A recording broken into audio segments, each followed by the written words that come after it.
बिस्मिल्लाहिर्रहमानिर्रहीम, अस्सलाम वालेकुम रहमतुल्लाहि व बरकातुहू। मुल्क भर के सरकारी मुलाजमीन, पेंशनर्स, फैमिली पेंशनर्स के लिए अहम तरीन अपडेट्स। आज के हमारे मौज़ूआत में पेंशन इस्लाहात 2024 क्या है, लीव इनकैशमेंट के हवाले से अहम वजाहत। पंजाब के अंदर जो 17A रूल ख़त्म कर दिया गया, दौरान सर्विस डेथ थी या मेडिकल ग्राउंड पे जो रिटायरमेंट होती थी तो इनके बच्चों को या बेवा को जो मुलाजमत मिलती थी, इस हवाले से एक अहम तरीन मैसेज है। इसके अलावा जो है सिविल आर्म्ड फोर्सेस के लिए अहम तरीन नोटिफिकेशन है।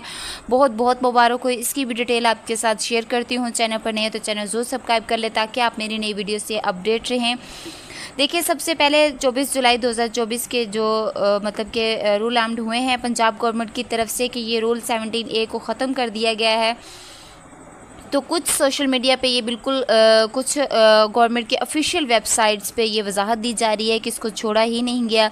हालांकि जो मुल्क के बड़े सर्विस लायर हैं वो ये बात कर रहे हैं कि ये नोटिफिकेशन इसमें लिखा हुआ आया है कि लीव आउट, इसका मतलब है कि छोड़ देना, मतलब किसी चीज़ को ख़त्म कर देना। ये क्लियर इसमें इसको ख़त्म कर दिया गया है। लेकिन इसमें सवाल ये पैदा होता है कि इससे पहले जिनकी सर्विस के दौरान सर्विस डेथ हो चुकी है या मेडिकल ग्राउंड पे रिटायर हो चुके हैं, तो 24 से पहले इनकी जो केस पेंडिंग में थे जिन्होंने अप्लाई किया हुआ था, तो इनके ऊपर भी इसका इफेक्ट होगा कि नहीं होगा। क्योंकि कुछ हमारे पास ऐसे इतलात हैं जिन्होंने अप्लाई किया हुआ है, तो अब महकमे वालों ने कहा है कि आपका तो मामला पेंडिंग लाइन में था, लेकिन अब तो ये रूल ख़त्म ही हो चुका है, तो इसके लिए आपको मुलाजमत नहीं मिलेगी।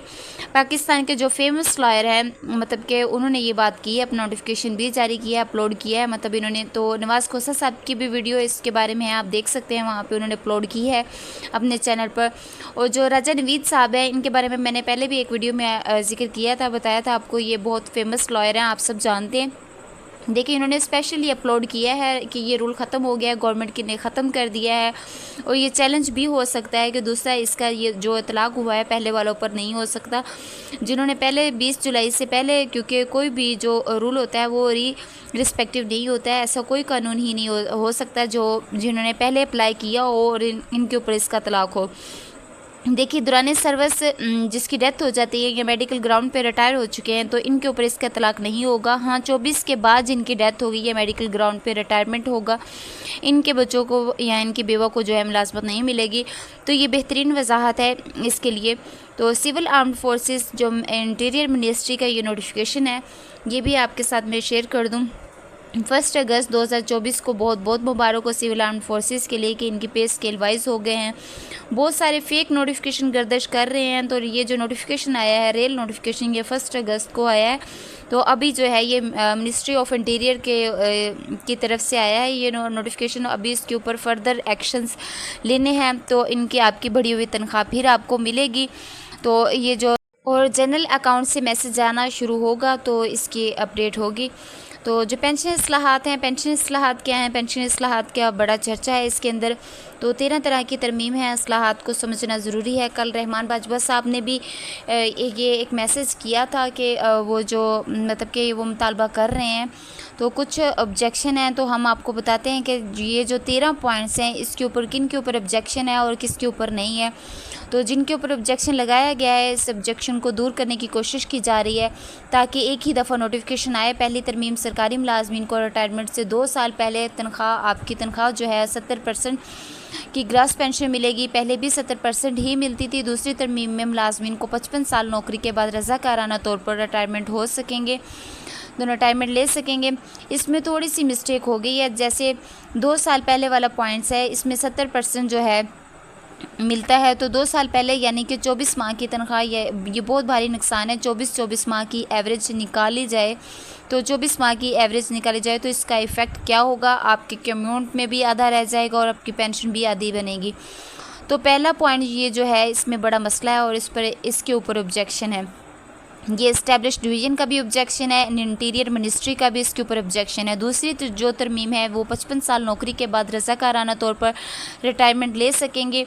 ये कोई तरमीम ना हुई, ये पहले भी ले सकते थे। असल तरमीम ये है कि इसको 2 अहम पॉइंट्स में बनाया गया है। रज़ाकाराना तौर पर रिटायरमेंट लेने वालों को 60 साल की उम्र तक पहुँचने तक कम से कम 3% से और ज़्यादा से ज़्यादा 20% जो है सालाना पेंशन में कटौती होगी, यानी कि जुर्माना अदा करना पड़ेगा। पंजाब और KPK में यहाँ ये शर्त लगाई गई है। 55 साल शर्त ज़रूरी है, वफाक में 55 साल की शर्त ज़रूरी नहीं है, लेकिन जुर्माना इसके ऊपर भी ऑब्जेक्शन है। चौथी तरमीम जो है वो पेंशनर्स को पेंशन में सालाना इजाफा मतलब कि रिटायरमेंट के वक्त मिलने पर पेंशन की बुनियाद पर होगा। ये सबसे ख़तरनाक है। देखिए सबसे जो इस पॉइंट का जो इतलाक़ है वो पुराने पेंशनर्स और फैमिली पेंशनर्स पर भी होगा। जब ये नोटिफिकेशन आ जाएगा, इस वक्त आपकी जो पेंशन ले रहे हैं वो आपकी बेस लाइन हो जाएगी। इसकी नेट पेंशन जो होगी वो आपकी बेस लाइन होगी और ये बहुत भारी नुकसान है। इसके ऊपर भी ऑब्जेक्शन है। पाँचवीं तरमीम जो है वो पेंशन में सालाना इजाफा अलहदा कम के तौर पर रखा जाएगा, यानी कि पेंशन कंपाउंड नहीं होगी और ये भी बहुत भारी नुकसान है। और इसके जो आपकी जो पेंशन बनेगी, अब सालाना जो इजाफा हुआ करेगा वो इस तरह होगा जैसे अडहाक में होता है, तनख्वाहों में इजाफा अडहाक में होता है, इसी तरह पेंशन में भी अडहाक हुआ करेगा। फिर 3 साल बाद कमेटी बनेगी कि वो फैसला करेगी कौन कौन से अडहाक निज़म करने हैं। तो इस तरह पेंशन भी स्केल वाइज हुआ करेगी। पेंशन जो रिवाइज हुआ करेगी वो अकाउंट कौन से अडहाक जम करेगा, ये ख़तरनाक तरीन पॉइंट है। देखिए इस पर पुराने भी पेंशनर्स भी मुतासर होंगे तो नए पेंशनर्स भी मुतासर होंगे। तो छठी तरमीम जो है वो ये है कि पेंशन कमीशन पर 3 साल बाद जो बेस लाइन होगी वो है। 7वीं तरमीम जो है पेंशनर्स की वफ़ात के बाद 10 साल पेंशन मिलेगी और इसकी फैमिली के ऊपर ये पेंशन पुराने फैमिली पेंशनर्स पर नहीं होगा, क्योंकि ये नया रूल है, वो पुराने मुलाजमीन पर नहीं हो सकता।